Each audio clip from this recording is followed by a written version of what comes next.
అంగస్తంభన సమస్య లేదా erectile dysfunction అనేది మగవాళ్ళు కామన్గా ఎదుర్కొనే సెక్షువల్ సమస్య. అయితే ఈ అంగస్తంభన సమస్య లేదా ఎరెక్టైల్ డిస్ఫంక్షన్కి చాలామంది యూజ్ చేసే పీడీ5 ఇన్హిబిటర్ ట్యాబ్లెట్స్ అంటారు.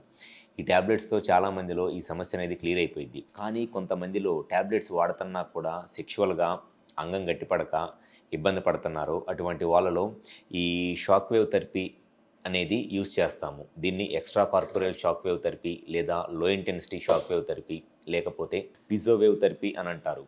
ఈ లో ఇంటెన్సిటీ షాక్ వేవ్ థెరపీ లేదా extra corporeal shock wave therapy అనేది ఎవరిలో అయితే ట్యాబ్లెట్స్ వాడుతున్నా సెక్షువల్గా అంగం గట్టిపడక ఇబ్బంది పడతారో వాళ్ళలో మాత్రమే యూజ్ చేస్తాము. అంతేగాని పేషెంట్స్కి ఒకేసారి ఫస్ట్ టైం వచ్చినప్పుడే ఈ ట్రీట్మెంట్ యూజ్ చేయాల్సిన అవసరం లేదు. ఎప్పుడైనా సరే ఫస్ట్ ట్యాబ్లెట్స్తో ట్రై చేసి ట్యాబ్లెట్స్తో కూడా ఎరెక్షన్ రావట్లేదు అనుకున్నప్పుడు అప్పుడు నెక్స్ట్ ఈ ట్రీట్మెంట్ అనేది స్టార్ట్ చేయాలి.